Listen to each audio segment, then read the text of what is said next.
Hello, ladies and gentlemen. Today, what we're going to be talking about is solving a system of equations using substitution.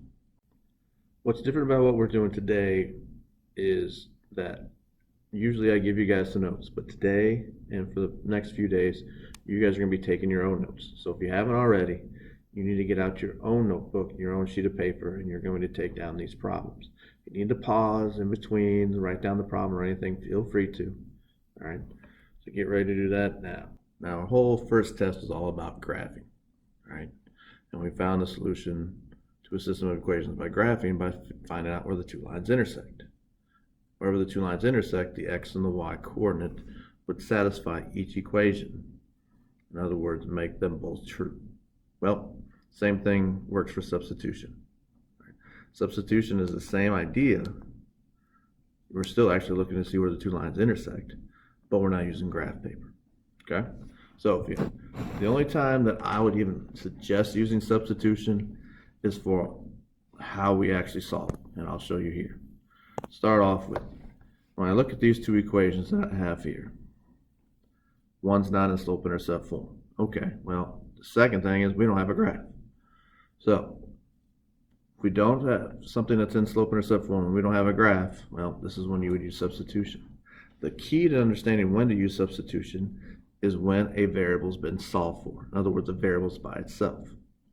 If you look at the second equation, y has a value, and this is the important part about substitution. The value of y is 3x plus 9. Now that represents a number. We don't know which number because we don't know what x is. If x is a 2, this is going to be 3 times 2, which is 6, 6 plus 9, which is 15, which means y would be 15. We just don't know what it is yet because we don't know what x is. But it does have a value. Now, since these two equations are working together in this system, what that tells you is if this y is equal to 3x plus 9, then the y in the other equation also has to be equal to 3x plus 9. So, one of the things that's really important about these is when we look at an equation, such as the one we have here, we can't solve this when we have two variables in it. Since we can't solve an equation with two variables, we're going to create an equation from these two with only one type of variable. So that's what substitution is about. If we take this value of y, the 3x plus 9, and we plug it in for y in the other equation, you're going to end up with something that looks like this. Negative 2x plus the value of y, which is now 3x plus 9, right? And then equals 6. Now, this 3x plus 9 is the same thing as y. So basically we took that value and substituted it in. Now, as you look at it, at this point in time, we now have one type of variable. Now, one type of variable is x. You can solve this equation. So, for example, at this point, combining like terms, negative 2x plus 3x is just x. And now we have x plus 9 is equal to 6. From here, add negative 9 to both sides. And we now have x being negative 3. All right. So we do know that if we were to draw these lines, we know that these two lines are going to intersect where at least the x coordinate is negative 3. You still need to find the y. So to do that, what you're going to do is take that negative 3, and you're going to substitute it back into either equation. It doesn't matter which one. Now, once you know what the value is, and you know what its number is, you don't write the letter anymore. Once you know that x is negative 3, don't write an x. I'm going to take this negative 3, I'm actually going to substitute it into the second equation. The reason why I'm using the second one is because y is already solved for. It makes it a lot easier. So if I write y is equal to, and then 3 times the value of x, which is now a negative 3, plus 9, well, 3 times negative 3 is negative 9, negative 9 plus 9 is 0. So, what I am saying is that if you were to draw these two lines on a graph, they would cross at the point negative 3, 0. Now, as you can tell down here, I have this little thing that says prove. Well, what we mean prove is how do you know that they are the solution to this system? Well, it needs to satisfy both equations. It needs to make both equations true. Well, if you look here, In the first equation, if I plug in -3 for x and 0 for y, I end up getting -2 times -3, which is 6, plus 0 is 6, and 6 is equal to 6. That's a true statement. In the second equation, if I plug in -3 for x and 0 for y, well, 3 times -3 is -9. -9 plus 9 is 0. So you get a true statement. What's very key here is the true statement for both equations. If one of these happened to be false, like this ended up being, say, we'll say 5 is equal to 6, well, that's not a true statement. So that means this wouldn't be the answer, but it is. All right, so let's try another one. We have 3y minus x is equal to 4. We have x is equal to -2y plus 16. So whatever this starts off with, the only reason I'm really looking to use substitution is if a variable's been solved for. And we have that situation here. The variable that's by itself, right, for us, is going to be x. X has a value. Its value is -2y plus 16. Now, I give you this problem for a couple of reasons. One, I want you guys to see how x can also be one of the reasons why we have to use substitution, but two is the next step. This negative sign right here messes us up a lot, so we need to kind of watch how we do this. So if we look at this, we're going to take this value of x, we're going to substitute it in for x in the other equation. We're going to start with the 3y minus, now here's the thing, x is this whole thing. So it has to be written as a quantity. So that is a -2y plus 16 as a quantity. In other words, inside a set of parentheses. And you'll see why here in a second. Equals, well, what's left? The 4. Okay? Now, here's the key. This negative sign, that means the opposite of everything inside of here. So the opposite of -2y is a positive 2y. The opposite of 16 is -16. All right. Now, the other way you can think about this is you can think about that as a -1. And you can multiply each one of those using the distributive property by -1. And all it's going to do is just switch the sign. From here, combine like terms. We get 3y plus 2y is 5y. Minus 16 is equal to 4. From here, we're going to get rid of the 16. We're going to make that 0. So we're going to add 16 because you're down to a two-step equation. 16 minus 16 is 0, so you get 5y is equal to 20. And lastly, to get y by itself, I'm going to divide both sides by 5. So in this case, I end up with y equal to 4. So at this point, I know that in my solution, I know this is going to cross where y is equal to 4. From here, I need to find x. That's what's left. So I'm going to take this and I'm going to plug that y into one of the two original equations. It doesn't matter which one. I would prefer to use the second one because, again, x has already been solved for. So I'm going to write x equals -2 times, well, what y is. What's y? It's a 4. Okay. From there, plus 16. So, -2 times 4 is equal to -8. Sorry, guys. -8 plus 16. And obviously, -8 plus 16 is 8. Sorry. So, if you were to plug these two in, you would find out this would intersect at 0.84. You make each equation true. All right, next one. X is equal to -6y plus 4, and then you got 2x plus 3y is equal to 2. All right, so with this in mind, when I'm looking at this, I'm looking for an equation that's been solved for, and that's going to be the top one in this case. And that's going to be x. X has a value. X's value is -6 plus 4. So I'm going to take that value and substitute it into the other equation. Again, the whole idea is to get down to one type of variable. Now, here's the thing. This says 2 times that amount. So we want to do 2 times whatever x is? Well, it is the quantity negative 6 plus 4. Right? Then you have a plus 3y, and then you have a 2. Now, as you'll notice, we now have only one type of variable again, just the y. Okay? Now, what that 2 times that amount means is basically you're going to double everything inside of there. All right? So at this point, we are going to multiply 2 times negative 6y and 2 times 4, which gives us 8.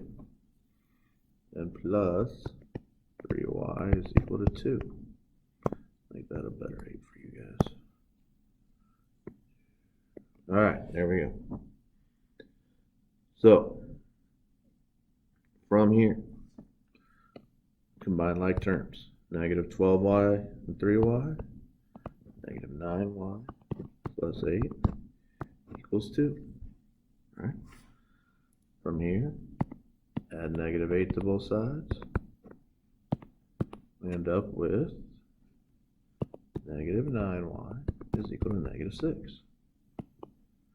Divide both sides by negative 9. Now, what you're going to notice is you're going to end up with a fraction. Reduce that first. Negative divided by negative is a positive, and then 6 over 9. Reduce each of those by 3, you'll end up with 2/3. Now the question I always get, can you get fractions? Oh, you bet. This is one of the reasons why we have substitution, because nobody wants to find a y-coordinate of 2/3 on their graph. So we now have the y-coordinate where these two lines intersect. If you want to find the x-coordinate, you plug that y into either one of the equations. Remember, now once we know that y is 2/3, we don't write y anymore. I'm going to choose the first equation. That's the easiest one to use. And I'm going to do, oops, sorry guys, negative 6 times y, which is now 2/3, and then plus 4. Well, negative 6 times 2 is negative 12. Negative 12 plus divided by 3 is negative 4. Okay, x is equal to negative 4 plus 4. At this point, I end up with 0. So we end up with a point 0 and 2/3. All right. So this line will intersect at the point 0 and 2/3. All right. Now, what we were talking about is a situation where we only had two variables. So you had an x and a y coordinate. So basically had a two-dimensional graph. Well, now in Algebra 2, we kind of move up. In Algebra 2, we go to what we call a 3x3 system. A 3x3 system is basically looking at 3 equations with 3 different variables. Now, using substitution for these, right, let me explain how this is going to work. The first thing you're going to look for is, in any one of these 3 equations, is there a chance that you can get a variable by itself? For a problem like this, when we're looking at this, we do. Now, if you want to know what these are going to look like, we're going to a 3-dimensional graph. With a 3-dimensional graph, you have an x-coordinate, a y-coordinate, and now a z-coordinate. So you're adding a 3rd dimension. You don't have just x, y, and then now we add depth.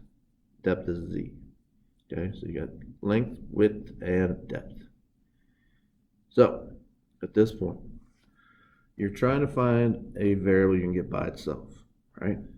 And the easiest one in this case will be the bottom one. The 3b is equal to negative 3. I'm guessing most of you guys saw that. If I just divide that by 3, I now have the value of b. The value of b, well, as you look at this x, y, z, it's in alphabetical order. So in this case, if I'm looking at this one, b is going to represent the y-coordinate. Okay? Now, once you have that, and you know what b is, you can plug that back into one of the equations. Now, here's the thing. If I plug this negative 1 in for b in the second equation, that's great, but I still have to find a and I still have to find c. Well, you can't solve an equation with 2 different variables in it. So here's what we do. We're going to take that b. I'm going to actually plug it into the first equation, because if I write negative 1 plus c is equal to 4, I can solve that because it only has a c in it. add 1 to both sides. At this point, sorry guys, c is going to be 5. Well, c is going to represent the z coordinate. All right. Now, from there, I still have to find the a. You've got b and c. You still got to find a. Well, the only equation that even has an a in it is the second one. And now that you know what b is and c, you can plug those two in. You got 2a plus 4 times what b is. Well, b is the -1. All right. And then minus whatever c is. Well, minus a 5. That's all equal to -3. So you go through, you got 2a. 4 times -1 is -4. Then you got -4 minus 5 is equal to -3. Combine like terms. You've got 2a minus 9 is equal to -3. At this point, I would add 9 to both sides. 9 minus 9 is 0. You get 2a is equal to, sorry guys, it's supposed to be a 3, so it's supposed to be a 6 here. Sorry, I can't write today. Let's try it like this. Make that a proper 6. 5 by 2, and a is now 3. So, this is the solution to this system of equations. All three of those lines would intersect at the point 3, -1, and 5.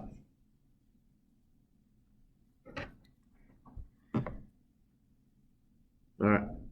Let's try one that'll be a little bit tougher. Okay, so here we go. Starting off with, if you look at this, give you a second to look at it. If you need to pause it to look at this problem or to write it down, feel free to. Okay?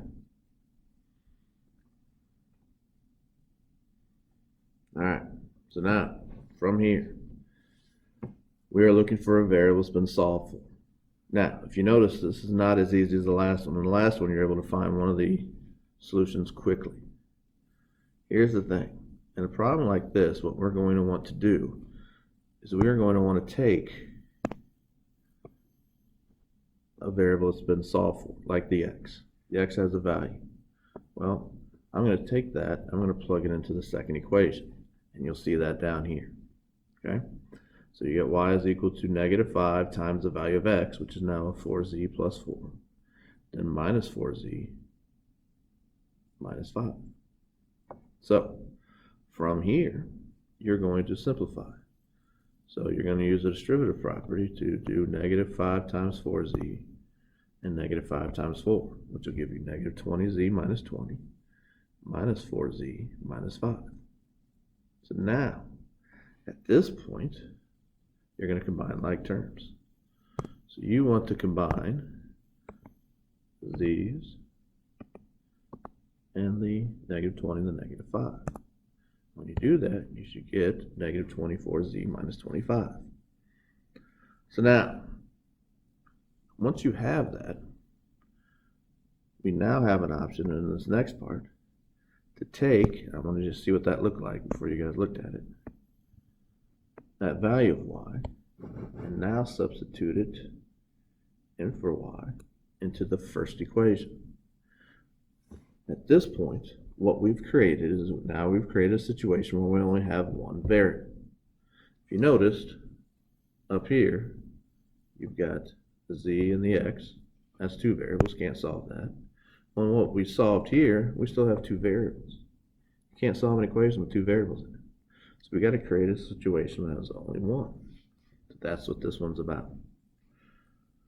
So from here, basically you're going to multiply the y value, which is now -24z minus 25 by -2. Then you get the plus 5z. Well, those are the only types of variables you have now, just the z. So now we can actually solve and figure out what the heck z is. So from here, I'm actually going to do some distributive property. -2 times -24z and -2 times -25 gives me the 48z plus 50 and then the 5z. From here, combine like terms. So did that, and then you can also take the negative 53, or sorry, negative 50, sorry, and add it to both sides to get negative 53. Divide both sides by the 53, and now you've got x is equal, or z is equal to negative 1. Alright, so with that solved, can I erase some of this because I want you to see the original equations. In the original equations, one of the things you should have noticed is that we now know what z is. If you know what z is, in either one of these equations, it doesn't matter which one, you can just plug in a z. Well, I could plug in a z into this third equation. You can actually also do it into the top equation if you want to. It's really up to you. All right. For me, I chose this third equation. The reason why I chose that, which again isn't better, it's just a way to do it, but I did it because the x is already solved. So I know if I just plug it in, I'll solve for x right away. So once I know what z is, I plug in that value. Once you do this first part here, the rest of it usually goes by pretty quickly. It's just this initial solving that kind of stinks. So 4 times negative 1 is negative 4. Negative 4 plus 4 is 0. So now you have x. Well, now you know what x is. You know what z is. You've got both of them. What we can do here, and what's going to be important, again, while we'll look at this a little bit. Oops, there it goes. Is that now we have one equation that has the x and the z in one location. So we can plug in the value of x, which is 0, plug the value of z in, which is negative 1. And now we can solve for the last one, which is y. Negative 5 times 0, that's 0. Negative 4 times negative 1 is 4, minus 5 is going to be negative 1.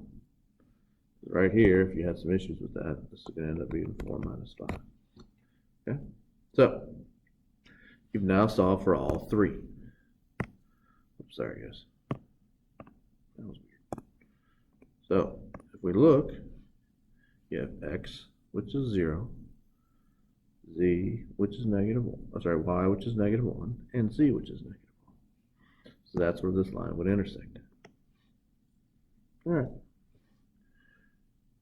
Lastly, here are 4 problems to practice. Now, at this point, if you want to pause, you want to work 1 or 2 or 3 or 4 of them, go ahead. What I'm going to do is basically slowly get rid of these boxes. So if you want to pause it, work the first one, and see what the answer is, go ahead. These are some practice problems for you guys. So pause it if you want to. I'm going to start with number 1.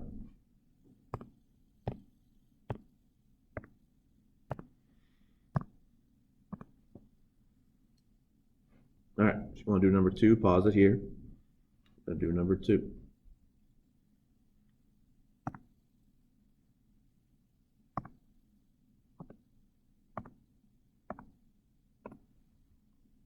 All right, pause it here if you want to do number 3.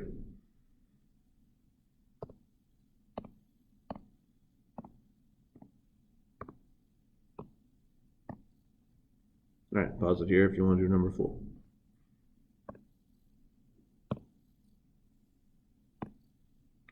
Number 4 is a big one. This is important for us to know. If at any point in time you eliminate a variable, which we did, we end up with an untrue statement, right? We have something known as no solution.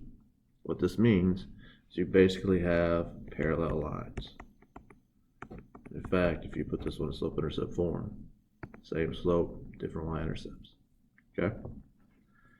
Remember, there are 3 types of solutions. One solution, no solutions, or infinitely many solutions. No solutions means parallel lines. Means that your solution will not be true. If you end up with something that looks like this, 6 equals 6, that's going to be many solutions. That'll be the same line. All right, guys. Well, you'll have an assignment in class tomorrow. Hope everything works out all right. Let me know if you have any questions. All right. Bye, guys.